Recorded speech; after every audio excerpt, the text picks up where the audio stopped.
before things go off the rails, I guess? I don't know. Further off the rails. Making new rails. That doesn't make sense. Good evening. How is everyone this evening? Good.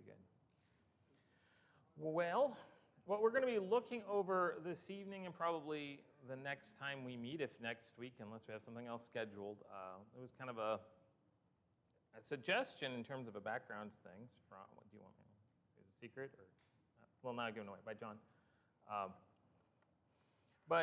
And again, it's a little general in terms of just kind of providing some background and discussing, but looking at a bit of the background of the first century Jewish world that Christ and then later the apostles, at least in, not out in the missionary journeys, but the interaction that they had with the world at large there. A lot of times we'll use these terms, like the New Testament will reference certain groups, especially the Pharisees and the Sadducees, they'll come up. We don't talk about them that much, and so just kind of giving a background of that. It was also to look at perhaps the interaction of the Sanhedrin and some of the other political elements. So between tonight, I'm going to focus on one chunk, and then the next time we'll wrap up with the next chunk, unless we have more questions that arise from it. This isn't meant to be a long-running thing, but kind of just a background kind of thing to discuss, because sometimes there's a few assumptions about the way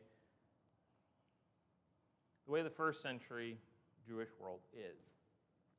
Probably the best way to kind of introduce it is to consider that what we find in the first century is basically an extension of what their culture was after coming back from Babylonian exile. Babylon had consequences for how the Jewish nation saw herself and the way she interacted. There are other elements that will come into play, but maybe I'll just kind of toss it out there. What's a major consequence of Babylon sacking and taking Jerusalem? Destroyed the temple, and specifically the Temple of Solomon. Okay. What did they have before the Temple of Solomon? The tabernacle. Okay. So as long as the law of Moses existed, which gave them their particular codified law as a national identity, they were always a people, even going back to Abraham and his descendants, and for actually a long period of time, groups of the 12 tribes and so forth that followed still more the patriarchal worship as God had directed, probably verbally in some fashion. Most commonly, the oldest son was the priest and so forth. But as a consequence of leaving Egypt, there's an involved element of this, I believe, in Numbers, where the Levitical tribe is basically purchased by God. They give them in offering as a thank you for sparing the firstborn sons, which would have died in the 10th plague, which were their priests. And that's why they became, Aaron's family especially, became that priestly line as opposed to it being inside the families. That meant that it wasn't spread out among a lot of the peoples. It was now focused in one tribe and particularly one family, that they could be unified in one place, and then he gave them all those elements. So they come back to the land after being in Babylon. They spent 70 years there. Can 70 years change someone? How many generations is that? If you count it as 20, 25 years, like 3-ish, yeah. 20 would be 3.5. There were several who grew up in captivity, having never seen the temple. And they returned. We've gotten this in the Minor Prophets. I don't want to spend too much time on this, but it's setting the stage. They returned, and what did God call them to do once they came back to the land? What did he want them, like the first thing that he wanted them to do? Rebuild the temple. And then they went to rebuild the wall and the city and that. And that temple became known as the Temple of Zerubbabel, who was the governor at the time. It is that same temple by the time of Christ's day that becomes known as Herod's temple. Now, he didn't build a new one. This was started by King Herod the Great, who was basically put into the position of authority by the Romans. And the Jewish nation at the time actually asked for him versus some others.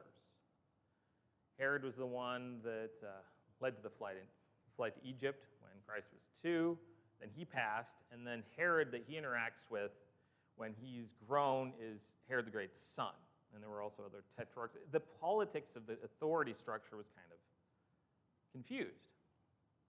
He had spent, and his son had spent, a lot of time doing a beautification project and upgrading the temple, which is curious, because why would he bother? Why would he want to do that? Why would he want to make the temple fancier and fancier and fancier? This went over like 80 years of time of doing this. Okay, recognition from the people. Grover? Brownie points. Did it affect Herod in any way? Well, that's this question. Was Herod Jewish? No. No. Where did the Herods come from? What nationality? Ew, there's the final Jeopardy question, I guess.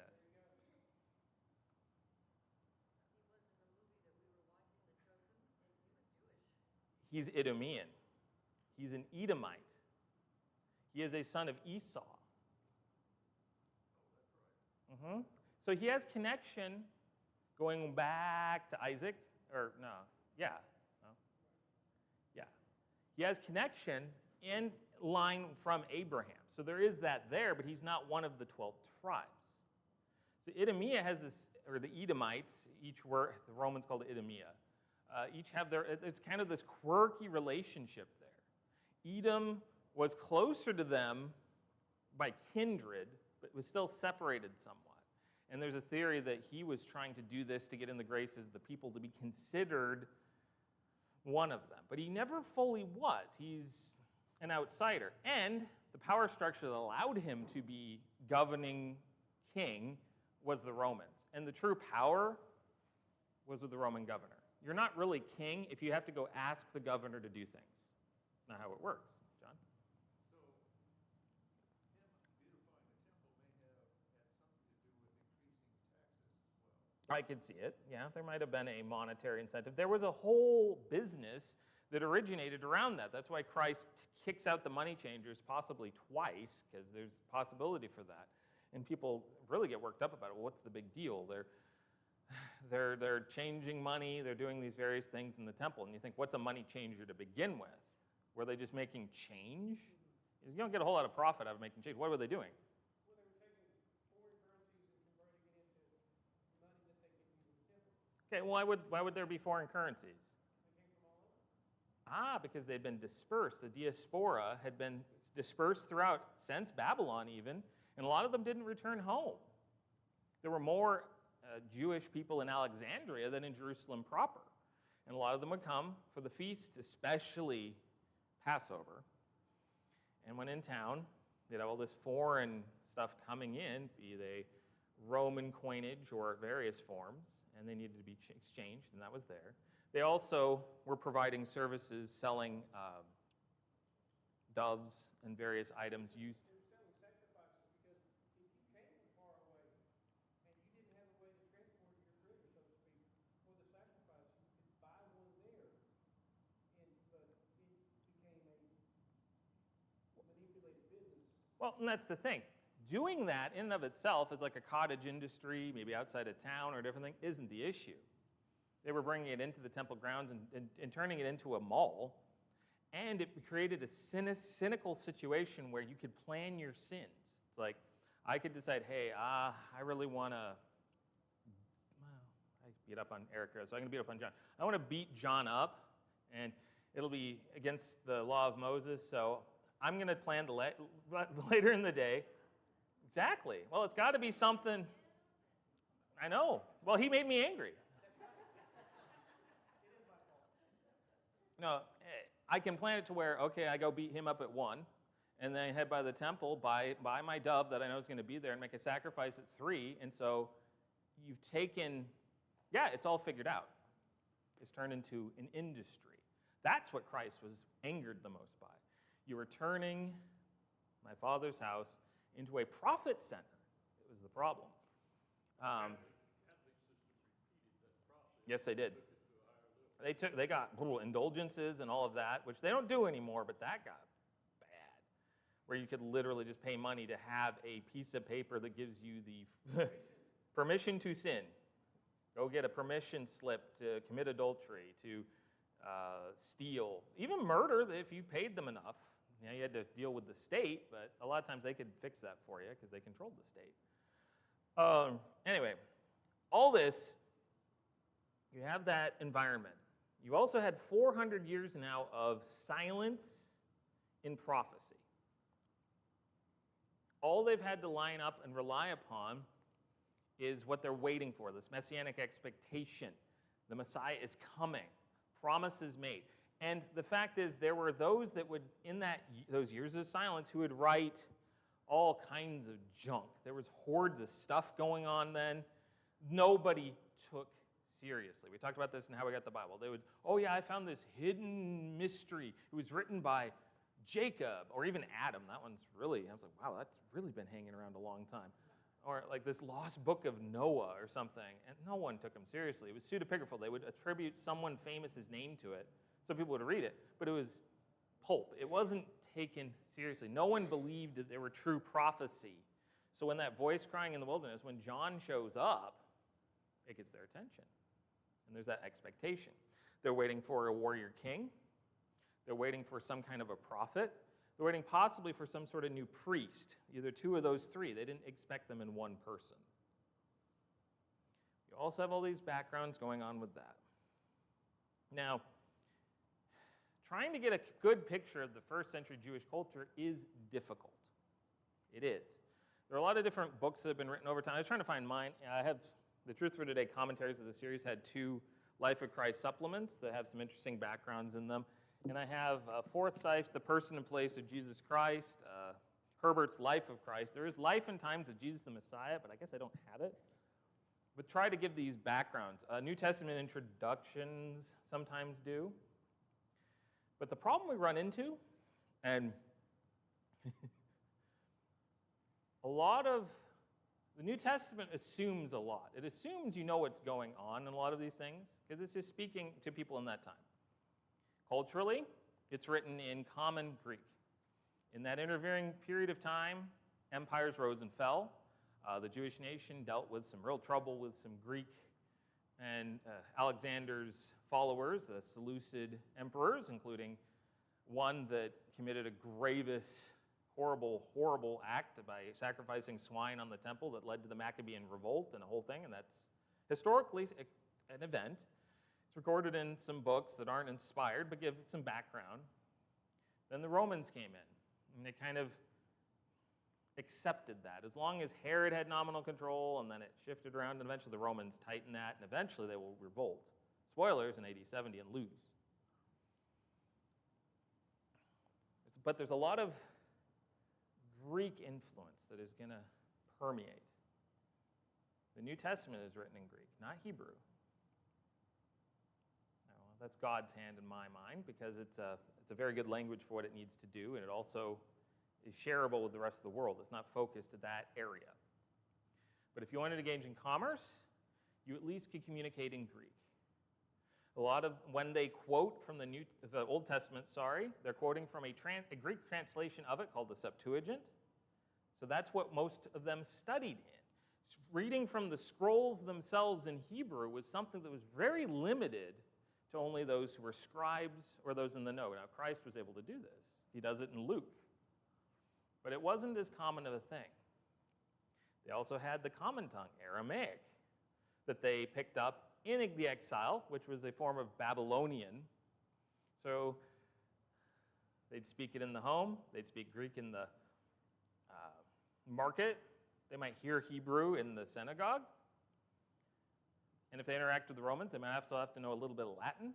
They're dual, trilingual. But again, it's 2,000 years ago. They're very simple people. They don't know anything, right? That Greek language brought a lot of Greek culture, which would lead to some of the backgrounds we'll get into with the Pharisees, especially where they came from. I'm trying to not jump over to too much, but I'm trying not to overload. Any thoughts thus far? That Greek influence contributed to the traditions found in places like Corinth and Ephesus and some of those other places where the Greek gods were still worshipped. Yes, the Romans were surprisingly tolerant when it came to how they dealt with their conquered peoples. I mean, they weren't kind, but in terms of their culture. They were administrators, and they understood that if they came in and just imposed everything, they would have a problem. They would establish their will. Now, it was brutal. It wasn't uncommon for a Roman legion to march into a town and the commander to just gather up, say, 100 men at random and crucify them along the road and leave them up as a symbol to the people, don't mess with us. It's brutal. But after that, in terms of their religious elements, they let them worship their gods. They let them engage in their practices as long as they weren't harming the state. The Jews were able to make their sacrifices and continue following the law of Moses at the temple without Roman interference, because they would make an offering on behalf of the emperor once a year, which was actually a pretty big act of contrition for some, and it really upset the zealots. So yeah, the influence of those Roman gods. In Judea, you didn't tend to have as much of that in terms of just, you didn't have temples to Apollos or Artemis as much, but the influence that came was a little more subtle. What they started to put in were a lot of the Greek gymnasiums and theaters. Okay? And it was influencing the young. We're kind of getting ahead of something with the Pharisees, but that's fine. They would go after the youth in terms of, this is the modern way of thinking, this is, you need to be fit, you need to engage, go to the gymnasiums. There was a lot of stuff, shall we say, not good stuff. The theater had a very negative reputation because they would have a lot of things that were considered debased. They would use slaves for some pretty brutal things. For special effects, you need someone's hand cut off, they cut a slave's hand off. That's what you do. They also tended to not have productions that involved a whole bunch of players that have the famous prominent, and they would wear masks. And they would shift them depending on who the characters were. This became known as the hypocrisys, the wearing of a mask, from which we get the word hypocrisy, just to wear a false face. The more traditional and mature those who had of Judaism, and this was happening in the first century BC. They got more concerned with this Greek way of thinking. It was a different worldview. It was encouraging polytheism and the worship of other gods, or it was encouraging atheism or philosophies or various things that were contrary in their understanding of the Old Testament, which is close. They had their own quirks, we'll see. And so they didn't want the young corrupted by this Greek influence. Depending on where you lived, there was more and less. That is why in Acts 6, you'll have the issue between the Jewish and the Grecian widows. What does that mean? Are they Greek? No.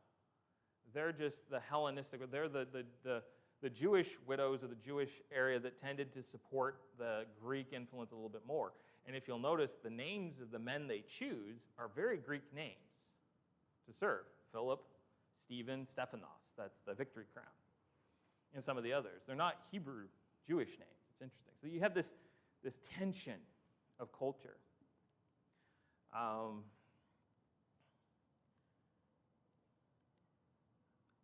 pin that when we talk about the Pharisees here in a second, but I want to set up the notion of the fact of the way sectarianism worked, okay? Maybe I'll just say, how do you think that, I don't make it a broad question. A lot of people have a notion that, like in the first century, that everyone had to like pick a team, pick a party, pick side in terms of the sectarian approach to things. It had to be a Pharisee or a Sadducee or different things. A lot of people have that notion. It's not true. It's not true. The bulk of the people were unaffiliated in those ways. They would be influenced by them. You would be concerned about being called out, especially by the Pharisees, for being lacking, because there's a certain social stigma in various things. As we'll see also with the Sanhedrin, we'll get to there, they had the means of expelling you from the temple, which basically means cutting you off from the tribe, as it were. Bad things. But generally, the general people, the bulk of those who Christ is going to interact with that are coming, the crowds, were not generally associated with as much.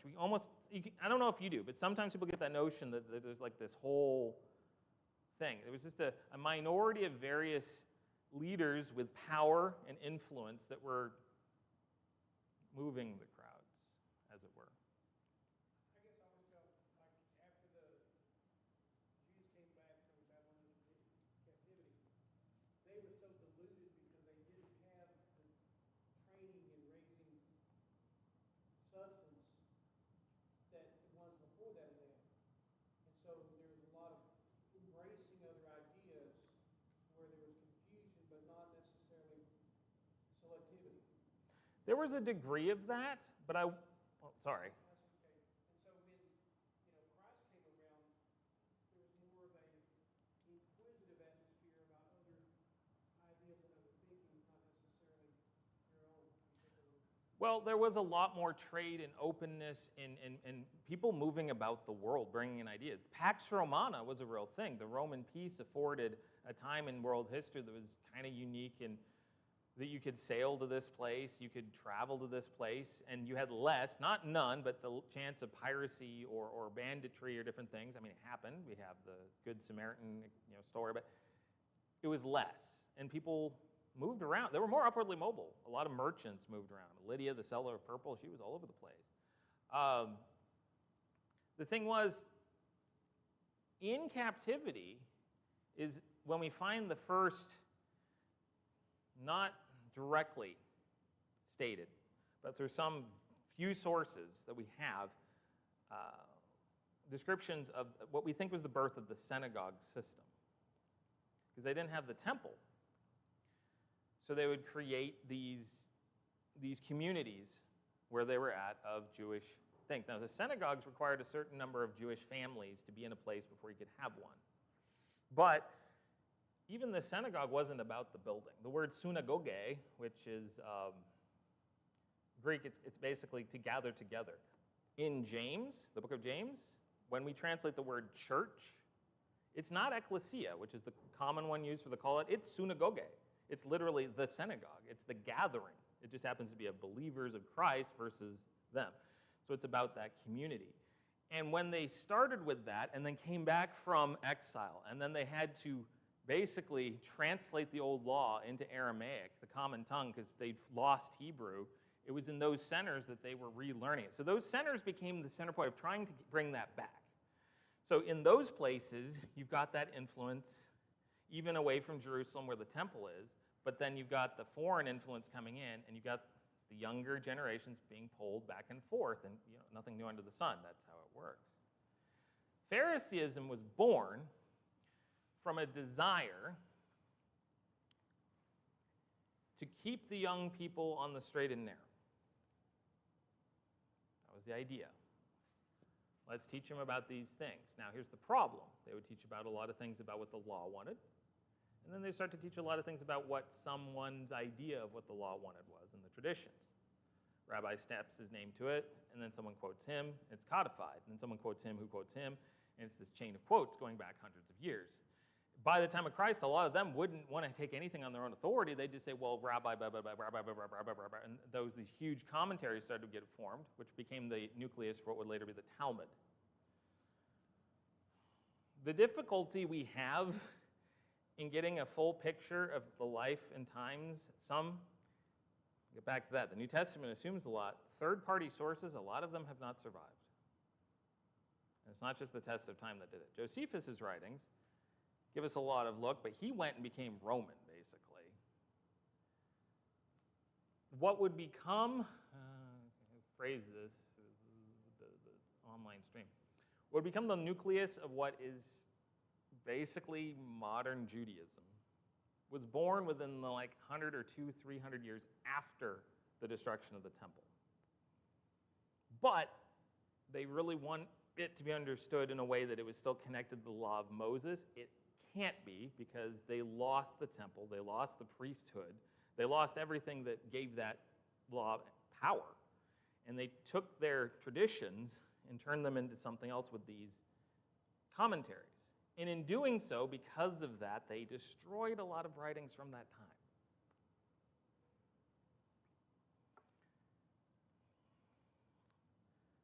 Okay. Get a lot of those.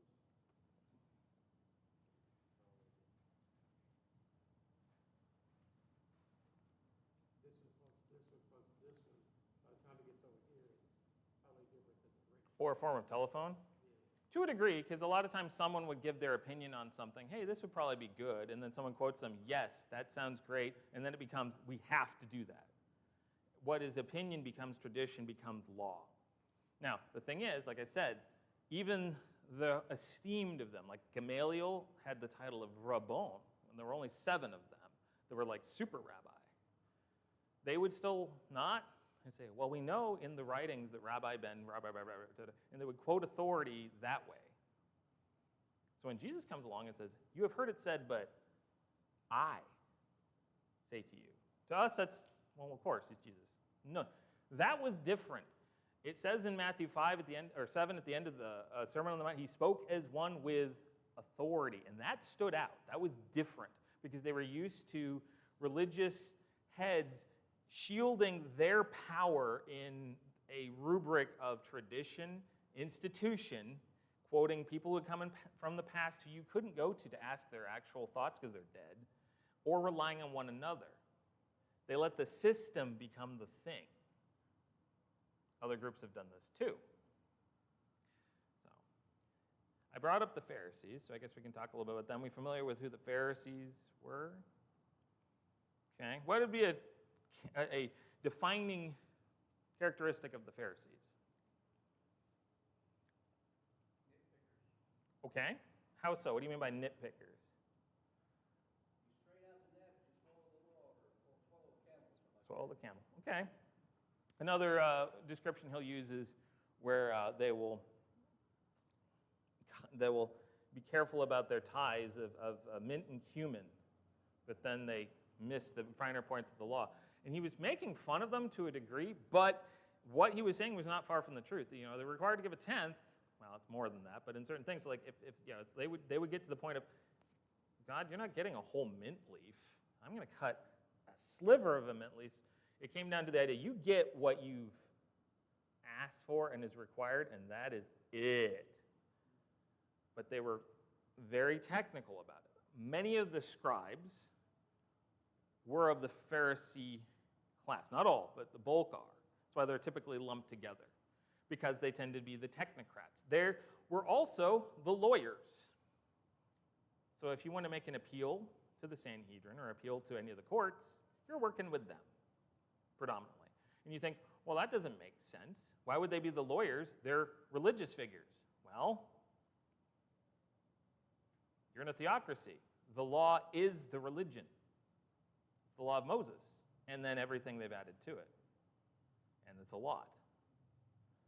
There are those who have tried to count through the specific rules and how many there are in the law of Moses, and there's multiple numbers. It's something like 600 and something, or 800, something in there. But it's been suggested that the Pharisees added that tenfold. They would have, like you would have and I brought this up before, this idea that the prohibition against working on the Sabbath, big. It's in, you remember the Sabbath day and keep it holy, which is Saturday, the seventh day. The New Covenant has a whole different thing. They would take that to, like, you know, picking the grains of the head of grains just to eat. That's labor. No, you're not. No. You're not harvesting. But they would have prohibitions such as, or suggestions or things. Women were not supposed to look at mirrors. I think I've shared this before. not supposed to look in a mirror. Why? Because she might notice that her hair is out of place and be tempted to brush it, and that would be working on the Sabbath. Stuff like that. It's when you take it to this like insane degree, yet they were generally, because this is the thing, when you have a group, speaking in absolute terms is tricky, because there were a few good ones running around. There were some that became Christians. Now they've had problems in Acts 15, but a lot of the power-based ones were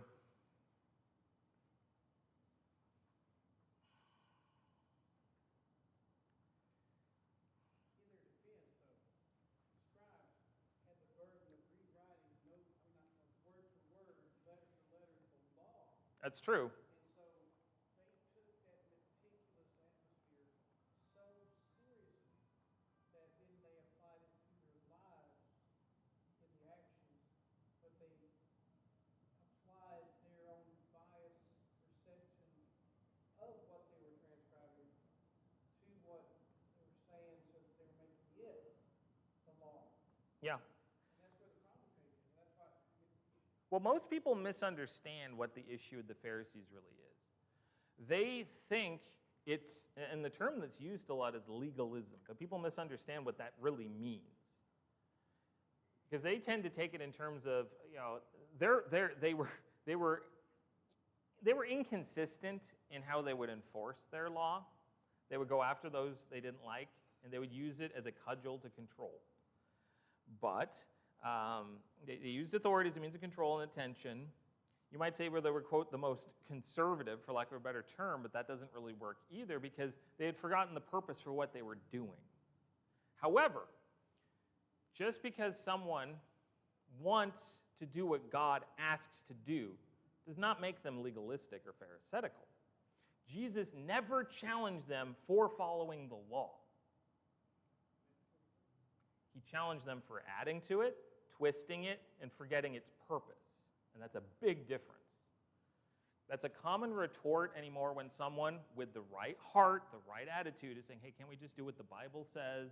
Let's not add to it. Let's think, oh, you Pharisee, you're being legalistic. No. No. There's a difference. Now, can someone who is woodenly, a better term, that sounds bad, but it's following the system, as it were, can you turn it into something it isn't supposed to be? Sure. And can you be pharisaical in the church? Sure. But their crime wasn't following the law. It was perverting it for their own purposes and forgetting why it existed, turning it into a burden. So when they behave in this way, the law of Moses was hard enough. No one could actually follow it perfectly anyway. One person did. So you have to make these sacrifices and things. And when they add that on, this whole stress, it's just I'm going to use him, Joe the Jew, and you're just going along doing your day, and you're just trying to get by. You're following your trade. You're a tent maker or whatever it is at the market, and these guys with the really fancy robes come by. They're the coolest of the cool, the best of the best, the righteous of the righteous, and they notice that you're just not quite with it. It's like, oh, that's a burden. And your heart is trying to do the right thing. That's a burden. No wonder Christ comes and says, my yoke is easy, my burden is light. People misunderstand what he means by that sometimes. It's like, oh, Christianity is easy. No. What he's saying is what he was offering that was real and was a true relationship with God that was going to be just transformative and different is going to be a much different burden than what they were used to. The Pharisees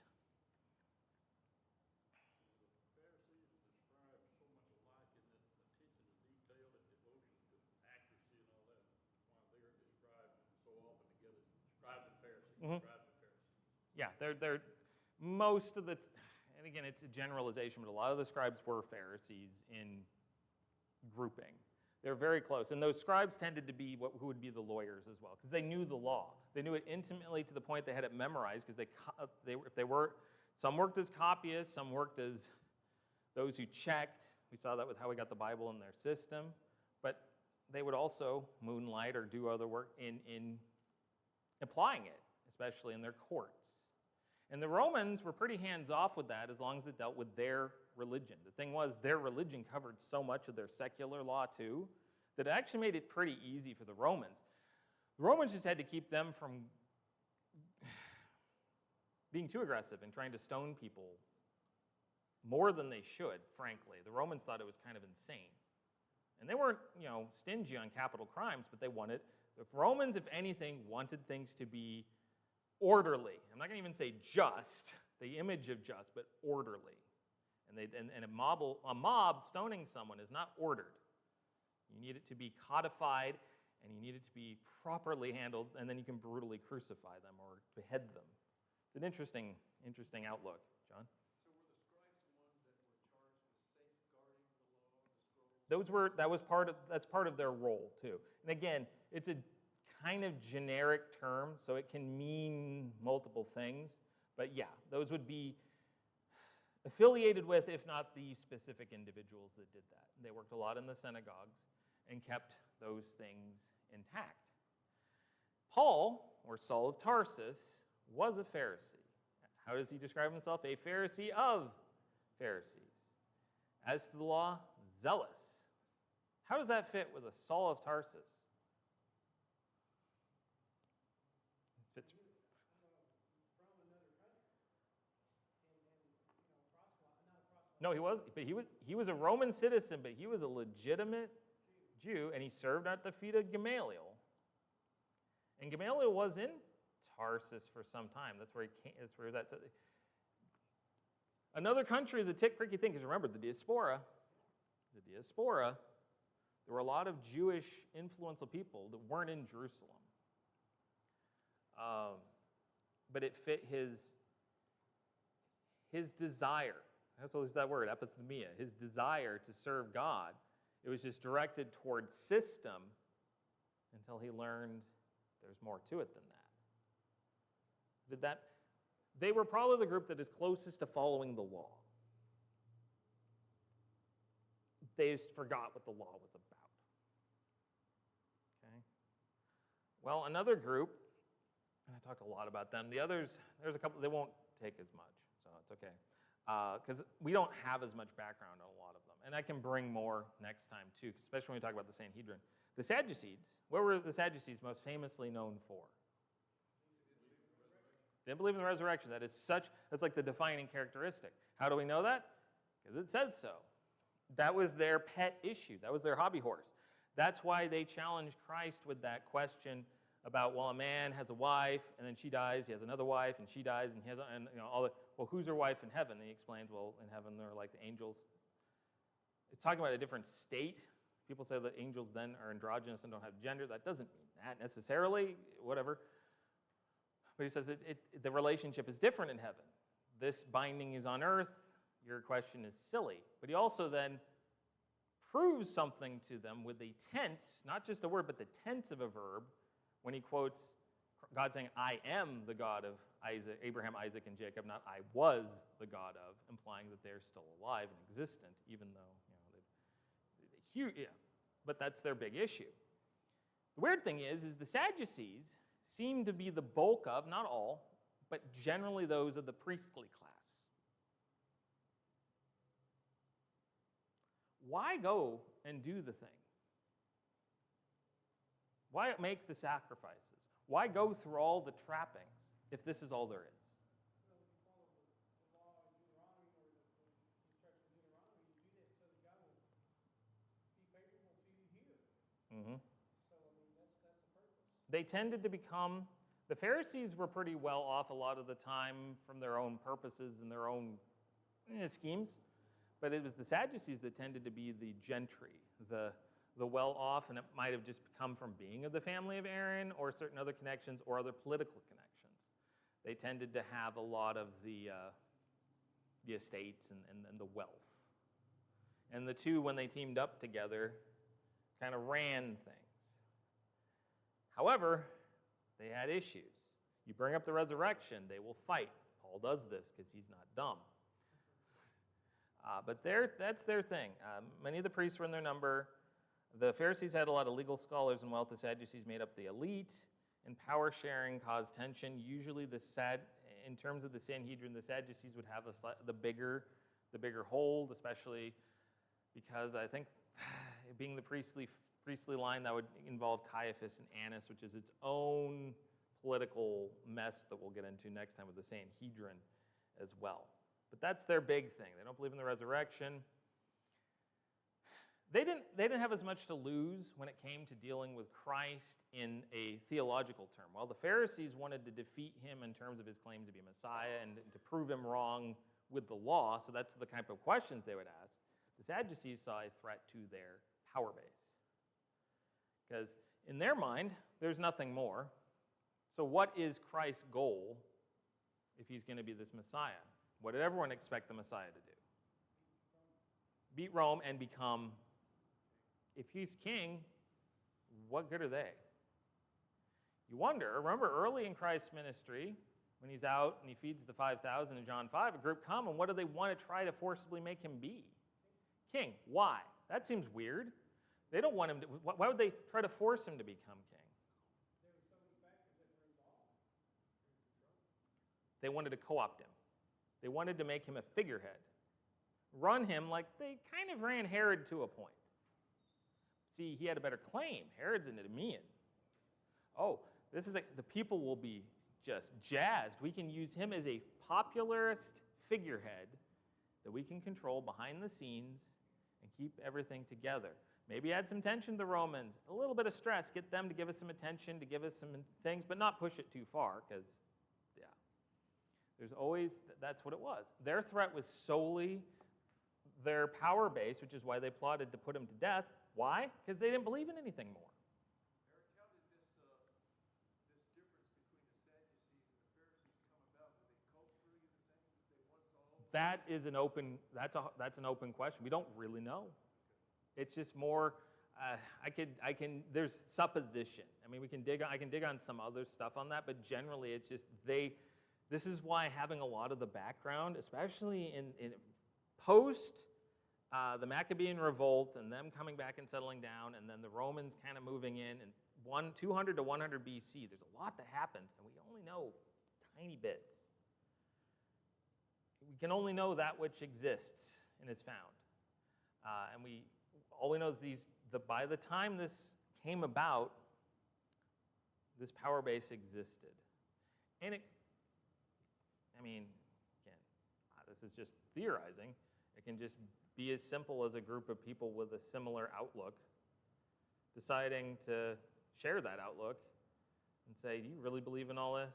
No, not really, but we got to do the thing because that's how we eat and that's how we've gotten rich. The people serve us. We're the priests. Okay, you think you're just playing the game?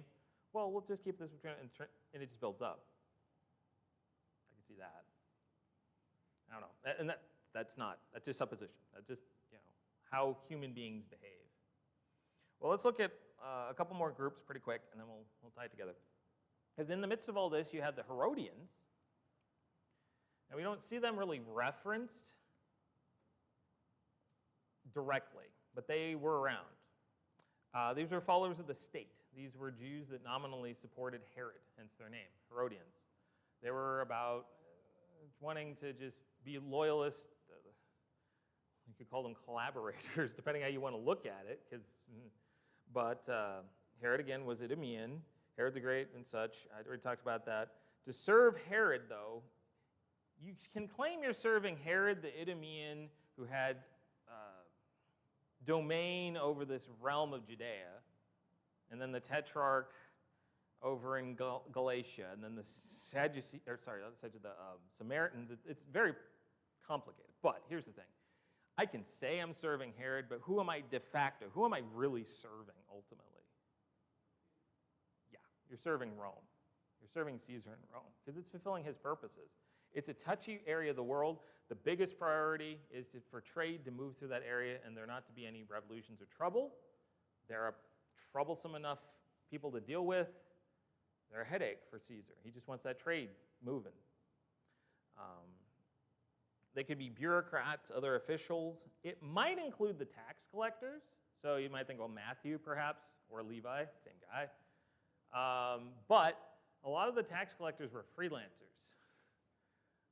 We find this even with Nicodemus. Not Nicodemus. Zacchaeus. Yeah. What was that? Wee little man? Yeah. And so when he talks about if I defrauded anyone, because the way the tax collectors made their money was collecting more tax than was due. I mean, really, they skimmed. They could take a percentage that was allowed by the state. They were just agents, but who are you to know that you owed 10 denarii when the state only asked for 4? That's where the fraud comes in. So there could have been that kind of realm, but a lot of them, the tax collectors too, were just kind of there. But some see them as maybe that kind of figure because, again, they were not liked because they served the state. And again, it wasn't the state they liked. If they were just collecting it on behalf of the temple or on behalf of the Jewish king or something, that would be one thing. But it's going to Rome, which is why Christ has asked that very controversial question. Is it right to render tax to Caesar? Well, to give to Caesar what is Caesar's, and to God what is God's. In the end, it's more than about economics and so forth. The Herodians were disliked by many. They were hated by the Essenes, which are a fourth group. And in the delicate balance of power, they could become even some of those guards, hired guards, armed guards that the Pharisees and Sadducees would use. Remember, they brought an armed guard with them to arrest Christ. They were not Romans. The Romans weren't involved yet. The Herodians would be the group to go to sometimes to be mercenaries, to do that kind of thing. Because, again, they're serving the interests of order and the state. Again, we don't know a whole bunch more, but that's a little any thoughts on them? You're just like, just keep moving. Let's get through this.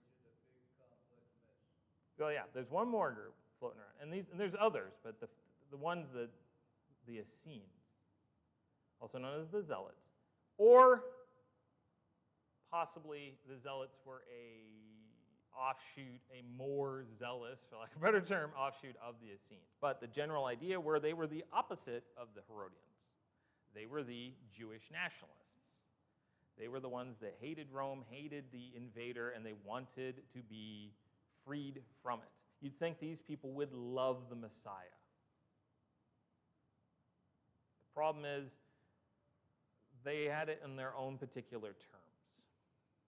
They would follow a lot of very apocalyptic style writings that led them to some weird ends, as it's found in Masada, and we can talk a little bit about that a different time. But they protested against the Romans. They protested against Herod. Herod is the image of the state, so you go against him. They wanted restoration. They wanted freedom, and they would, nominally, you might say that they're ones that just rallied for this, caused trouble and various things, but the most violent of them would engage in assassination. There's a fair amount of that. The Essenes? The Zealots, the Essenes, yeah. They would engage in assassination. Now, they didn't have sniper rifles or that, and they didn't have, even bows would be a tricky business. Their weapon of choice were daggers. They would wait until there was a busy kind of scrum in the middle of like the market or something, and then they'd stab someone and then run off. And they go after public figures, anyone that seems too kosher with the Romans, to make examples. They eventually would become a death cult hiding in a fortress or fortresses in the hills after the fall of Jerusalem and commit mass suicide. It was a very weird bunch, a group. Did they worship in the temple? Sure. There's no reason they wouldn't. The temple is the one place all these people would get together and play nice. As long as you were not a Gentile.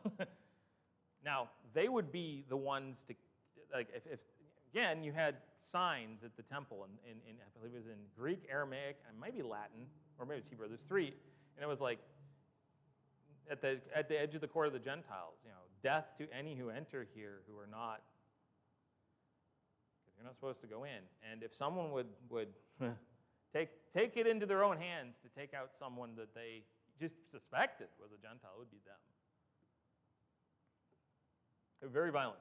Simon, the Zealot, one of the apostles, was one at one point. That's where his name comes from. Now, their zealousness zeal isn't a bad thing. It just needs to be directed in a direction.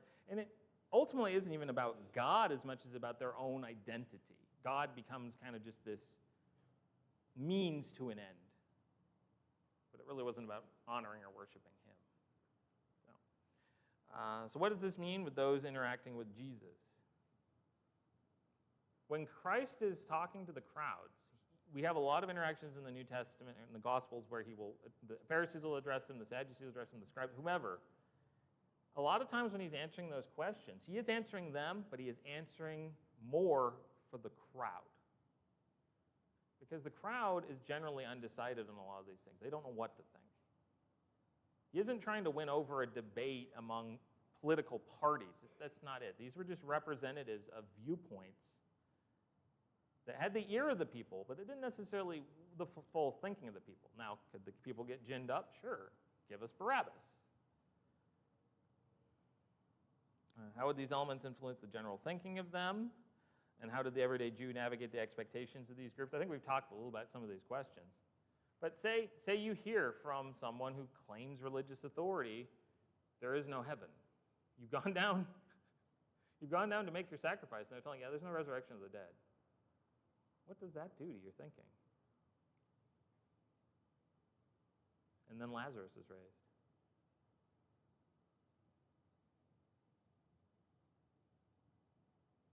Have impact. Could any of these groups become Christians?